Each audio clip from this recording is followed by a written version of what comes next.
declaro aberta a 13ª sessão ordinária desta 4ª Câmara Criminal do Tribunal de Justiça de Pernambuco. Coloco em apreciação a ata da 12ª sessão ordinária, que foi realizada no dia 9 de abril de 2024. Não havendo impugnações, declaro-a aprovada. Então, ressalvando aqueles processos que eu refiro agora, que são 42, 14, 47, 4 e o 7 da pauta, nós vamos fazer o julgamento por lista. Os votos já foram consignados no sistema, então eu declaro, portanto, julgados esses processos da lista da pauta de hoje e proclamo o resultado das respectivas decisões nos termos dos votos dos desembargadores relatores à unanimidade de votos. Eu vou agora chamar o número 7 da pauta, que foi o pedido de retirada de pauta para melhor análise do desembargador relator. É o processo 2838, dígito 91, de 2024.8.17.9000. É um habeas corpus. O paciente é Lucas Costa Mendes, advogados André Mendes dos Anjos Leite e Laila Andrade Mochotó Mendes. A autoridade apontada coatora é a primeira vara da comarca de São José do Egito. Eu passo a palavra ao desembargador relator. Muito obrigado, senhor presidente. Eu renovo o meu bom dia a vossas excelências, aos senhores advogados, serventuários, representantes do Ministério Público. De fato, senhor presidente, diante da sustentação oral suscitada na última sessão, eu pedi a suspensão do julgamento para reexaminar especificamente um ponto que foi acusado na sustentação oral, que é de que o link através do qual parcela da prova teria sido disponibilizada à defesa seria inacessível.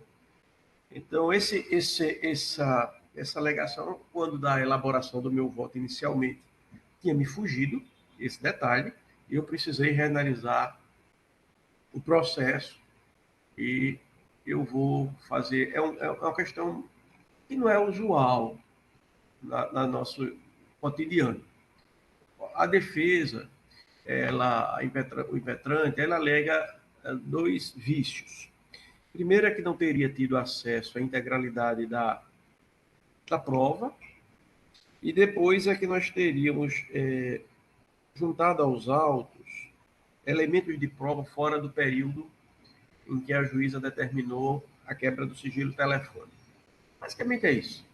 Numa síntese muito apertada. Na verdade, como Vossas Excelências vão de recordar, a questão é bem longa, mas essa é uma síntese apertada.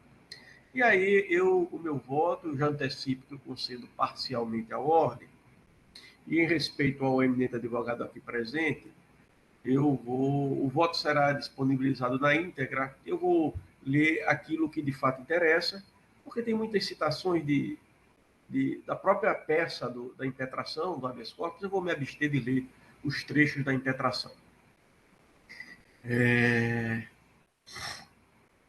Primeiro, eu analiso o artigo 158-A do Código de Processo Penal, que garante, não é, a rigidez da cadeia de custódia para que possa se garantir a ampla defesa e o teor da súmula vinculante 14 do Supremo Tribunal Federal, que dá amplo acesso à prova produzida à defesa. Esse é um ponto importante e que eu destaco no meu voto. A defesa não deve ter acesso apenas à prova que foi utilizada pelo Ministério Público. A defesa deve ter acesso à amplitude do acervo probatório colocado à disposição do Ministério Público. Assim como o Ministério Público teve todo um arcabouço probatório e elegeu aquelas provas que julgava importante, esse mesmo arcabouço probatório deve ser disponibilizado à defesa. Porque, inclusive, nesse arcabouço probatório, ele pode encontrar elementos, ou não, mas pode encontrar elementos que refutem as argumentações do Ministério Público. Penso que é esse o entendimento que está mais de acordo com a disposição constitucional que prevê a ampla defesa e que está materializado na súmula vinculante 14 do Supremo Tribunal Federal. Eu trago aqui, então, um trecho de um voto do ministro Rogério Schietti, no recurso mandado de segurança 43.801, onde ele diz que o comportamento do titular da ação penal, com respaldo judicial de privar a defesa do acesso à integralidade dos elementos probatórios relativos à imputação, compromete a idoneidade do processo, como espaço civilizado, ético e paritário de solução de uma controvérsia penal, e afeta significativamente a capacidade defensiva de, no momento oportuno, refutar a acusação e produzir contraprova. Me parece que essa ponderação do ministro Schietti é absolutamente irrespondível e está de acordo com o ditame constitucional. Sobre a extensão da súmula vinculante 14, o ministro Schietti, numa outra ocasião, no recurso em habeas corpus 114.683, ele deixou assentado que, segundo o enunciado da súmula vinculante 14, aí ele diz assim: em face da expressão acesso amplo, deve ser facultado à defesa o conhecimento da integralidade dos elementos resultantes da diligência que estejam documentados no procedimento investigatório, permitindo, inclusive, a obtenção de cópia das peças produzidas. Na espécie, as diligências autorizadas, busca e apreensão e perícia dos materiais obtidos já foram concluídos, tanto que as partes selecionadas pela autoridade policial e pelo Ministério Público, como sendo aqueles que guardam relação com os fatos apurados na ação penal objeto deste recurso, já foram relatadas, periciadas e o laudo respectivo foi anexado aos autos. A respeito do tema, a jurisprudência dessa Corte Superior assinala que, durante a fase do inquérito policial, o enunciado da súmula vinculante 114 expressa o direito pela defesa aos elementos de convicção já documentados pelo órgão de competência de polícia que digam respeito ao exercício legítimo do direito de defesa. Como visto, a defesa aponta a ocorrência de nulidades ocorridas durante a tramitação da ação penal perante o juízo singular e que lhe teriam causado prejuízo, mormente no exercício de uma ampla defesa, a qual se viu impedida de, no devido tempo e antes de iniciar a instrução, ter acesso ao material probatório em sua íntegra, derivado da diligência promovida pela iniciativa do órgão de acusação.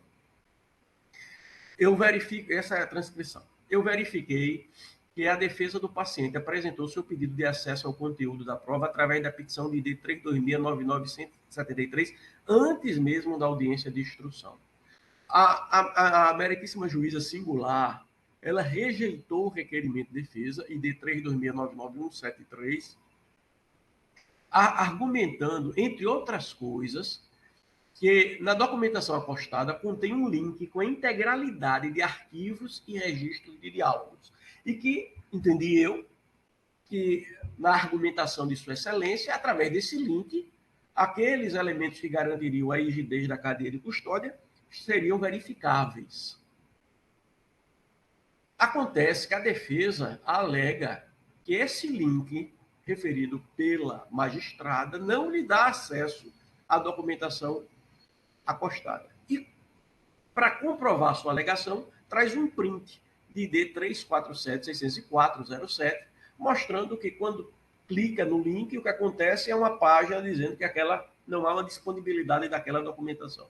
Eu devo dizer que eu fui aos autos de primeiro grau e tentei, através do link indicado, ter acesso à documentação. E me deparei com a mesma página printada pela defesa. Então, não me parece que seja apenas o link. Deve existir a necessidade de algum outro procedimento para que se tenha o completo acesso a essa documentação. A defesa disse que não conseguiu e eu também não consegui. Quer me parecer, portanto, que há uma ofensa ao direito da defesa de acesso amplo à prova coligida na investigação e entregue ao Ministério Público. Volto ao ministro Schietti. Não se cuida necessariamente de uma autêntica igualdade de armas, e sim precisamente um equilíbrio de situações recíprocas. A atuação do Ministério Público e da Defesa deve permanecer no mesmo patamar da reciprocidade dialética, de sorte a permitir, sob a ótica do acusado, defender-se provando, o que somente é possível ante o pleno conhecimento de todo o material coletado em decorrência da atividade investigatória estatal. Então, penso que nessa parte a ordem deve ser conhecida e deferida, para garantir à defesa o acesso a essa prova que lhe está sendo sonegada. A segunda parte da impetração se refere a inúmeros documentos que, segundo a defesa, não teriam observado o período judicialmente autorizado para a quebra de sigilo. E Sua Excelência, o advogado impetrante, junta inúmeros, eu não sei nem quantos são, uma quantidade absurda de documentos, e eu tive o cuidado de ir um a esses documentos. E o que é que eu verifico? E nessa parte eu não concedo, eu denego a ordem. É que há duas decisões judiciais.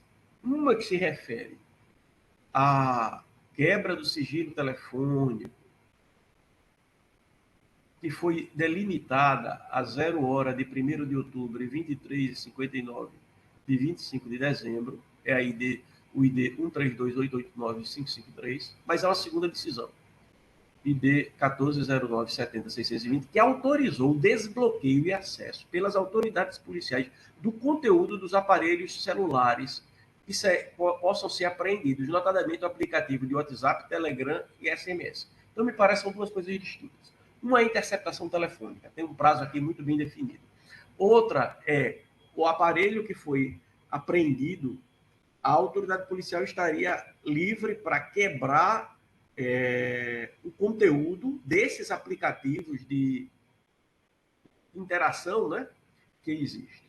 Todos esses documentos apontados pela defesa referem-se ou a Instagram ou ao WhatsApp, ou seja, a documentação que estava contida no aparelho telefônico que foi apreendido e cujo conteúdo, todo o conteúdo, foi disponibilizado para a investigação. De modo que eu não vejo qualquer ilegalidade nessa documentação impugnada. E volto a dizer, desse modo, eu concedo parcialmente a ordem para garantir os elementos de prova disponibilizados, acesso aos elementos de prova disponibilizados através do link de 1529675051, página 4. Então, somente para isso, denegando quanto à segunda parte, quanto à exclusão dessa prova alegadamente ilegal, que me parece que é absolutamente legítimo. É assim que voto, senhor presidente. Muito obrigado. Então, o desembargador relator, ele concede apenas parcialmente a ordem para garantir, né, que as provas sejam disponibilizadas ao paciente. Põe em discussão o voto. Sem não havendo quem queira discutir, né? Desembargador Demócrito, como vota? Esse era o pedido de vista do desembargador. Não, esse foi o que o desembargador Guilhot pediu a suspensão Ele mesmo tirou. Foi ele Ele mesmo mesmo, tirou. não Eu é? acompanho. Eu também acompanho. Decisão, à unanimidade de votos, concedeu-se parcialmente a ordem nos termos do voto do desembargador relator. Eu chamarei em seguida o 42 da pauta, que é o processo onde existe o pedido de sustentação oral. É da relatoria do desembargador Demócrito. Trata-se de uma apelação criminal, processo número 901, dígito 83, 2022.8.17, 5001. O apelante é Natan Mateus Errar Rufino, advogada Tássia Cristina da Silveira Vanderlei Perrucci,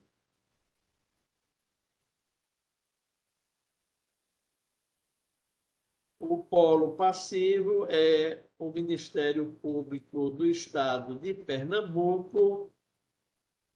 Eu passo a palavra ao desembargador relator. Não tem revisor, não, esse processo?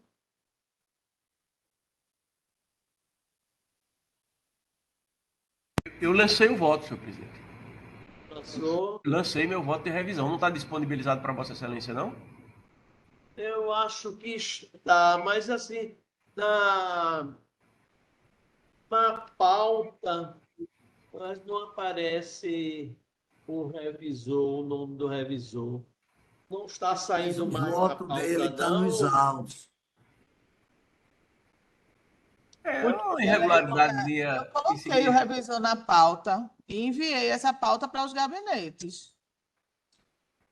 Mas o eu voto estou dele lendo consta.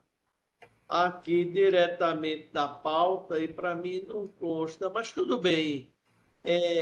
Não, não há qualquer irregularidade capaz, não é, de embaraçar o julgamento, então eu passo a palavra ao desembargador relator. Senhor presidente, a advogada que pediu sustentação está na sala virtual, está presente. A advogada está presente na sala? Eu observo aqui que não, Excelência. Então, bote a lista, por favor, senhor presidente. Então, uma vez, não é, que a advogada que requereu o pedido de sustentação oral não se encontra presente, podemos proclamar o resultado. A unanimidade de votos acompanhou-se a decisão do desembargador relator. Eu não tô com ele aberto aqui, no sentido de Aprovimento parcial ao apelo para redimensionar a pena imposta ao recorrente, fixando em 2 anos de reclusão, a ser cumprida em regime aberto e ao pagamento de 200 dias multa, à razão de 1/30 do salário mínimo vigente ao tempo da infração. muito Substitua bem. a pena. É, Então é está isso. proclamado o resultado, não é? Parcialmente acolhido nos termos do voto do desembargador relator. Vamos, então, na sequência, para o 14º da pauta.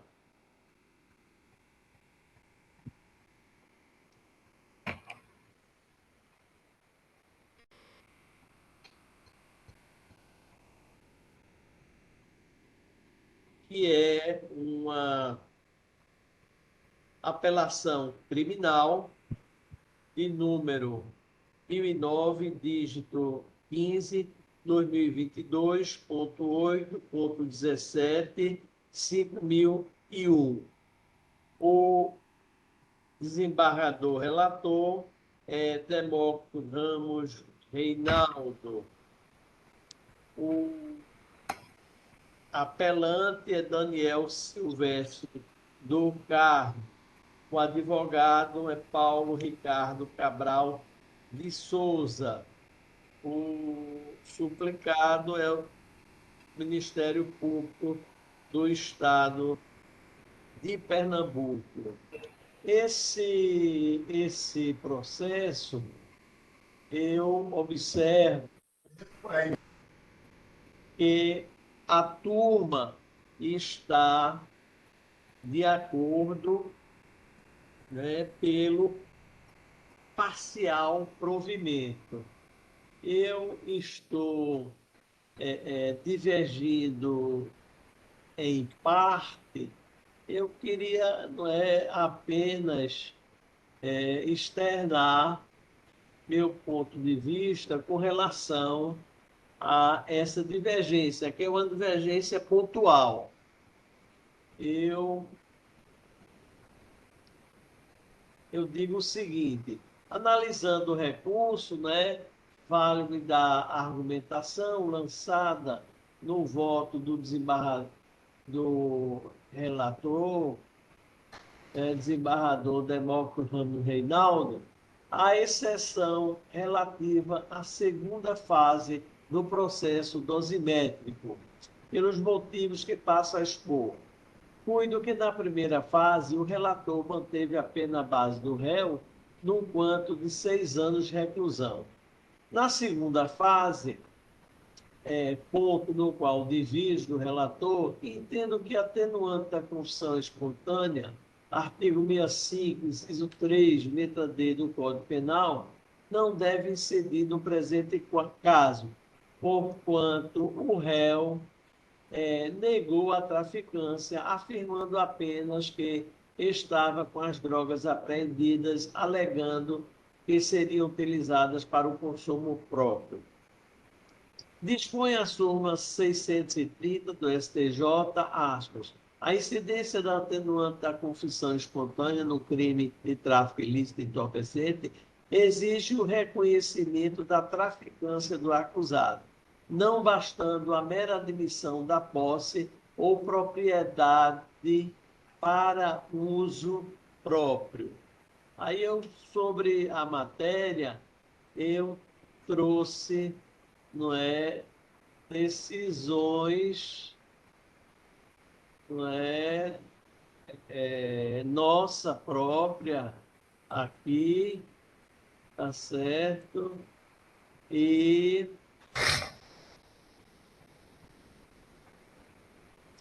trouxe decisões nossas aqui do tribunal aplicando essa súmula. Então, meu voto nesse caso, eu estou negando provimento ao recurso.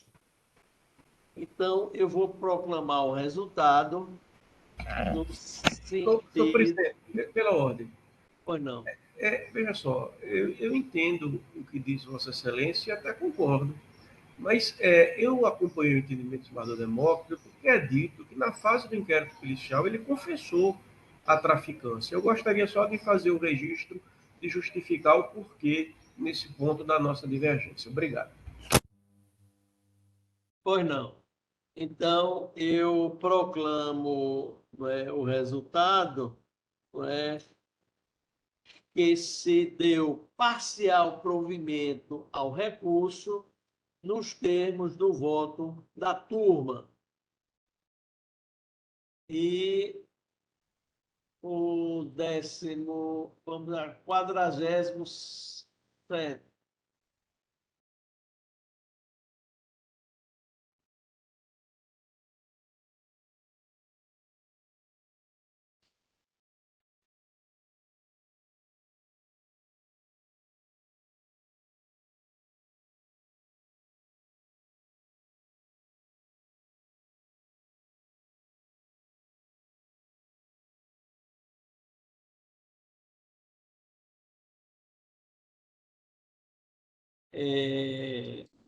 Também, não é, o 47 é uma apelação criminal que a turma está em acordo em dar provimento ao recurso.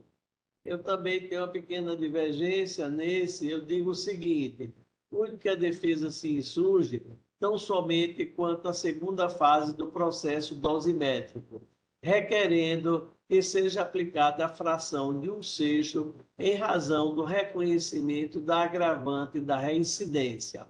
A pena base foi fixada no mínimo legal, ou seja, em 5 anos de reclusão. Na segunda fase, ante ao reconhecimento da agravante da reincidência, o magistrado Acor aumentou a reprimenda em 1 ano. Eu entendo que andou com acerto. É que inexiste norma que estabeleça a obrigatoriedade da fixação da fração da redução em função da incidência de atenuantes ou agravantes, de modo que, na segunda etapa do processo dosimétrico, a redução deve observar os princípios da proporcionalidade e razoabilidade dentro da margem de discricionariedade do magistrado. Aí eu trago jurisprudência a esse respeito e eu digo mais, considerando o caso concreto, observe que o quanto aplicado se mostra razoável e proporcional, mormente considerando as circunstâncias e a gravidade concreta do crime em apreço, incidência específica, reincidência específica e diversidade de drogas apreendidas, maconha e crack. Esta última com alto poder destrutivo. Nesse ponto, destaco que, nos termos da jurisprudência do STJ, não ocorre reformatio impejus, quando o tribunal local, em sede de apelação exclusiva da defesa, inova na fundamentação empregada na dosimetria, sem, contudo, agravar a situação do final do acusado. O efeito devolutivo amplo da apelação autoriza o tribunal, quando provocado, a se manifestar sob algum critério da dosimetria e reanalisar as circunstâncias judiciais e a rever todos os termos da individualização da pena definidos no decreto condenatório. HC 474/615 do Distrito Federal, relator ministro Soares da Fonseca, quinta turma. Dessa forma, eu ratifico o aumento de 1 ano ante o reconhecimento da agravante da reincidência, chegando o quanto da pena a 6 anos de reclusão, e a torno definitiva, à míngua de circunstâncias de diminuição e ou aumento. Então, eu pedindo vênia à turma, eu voto no sentido de negar provimento. Na verdade, não é, o magistrado, quando fixou a pena, o aumento em 1 ano, ele extrapolou aquela fração de 1/6. Mas, no meu entendimento, essa fração não é determinação legal, e mais, no caso concreto, né, devido à quantidade e à diversidade da droga, eu entendi que o magistrado atuou com a devida prudência. Então, esse é o meu voto divergente. Então, eu vou proclamar o resultado,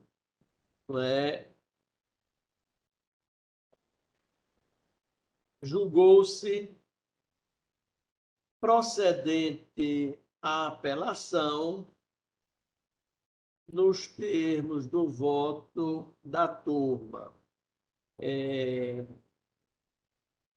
Decisão por maioria de votos. Então, eu acho que eram esses os destaques, né, que nós tínhamos na nossa pauta. Eu indago aos colegas se existe mais alguma coisa a ser tratada na sessão. Desembargador Guilhom. Não, senhor presidente, apenas mais uma vez reiterar meu cumprimento a todos, especialmente ao doutor Aguinaldo Fenelon, vejo ele agora aqui nos autos, um amigo querido. Abraço, uma honra. Desembargador Demócrito. Pois não, senhor presidente. Pronto. Então, mais alguma coisa, desembargador, a ser tratada? De minha parte, não. Não. Então, nós julgamos todos os processos em pauta.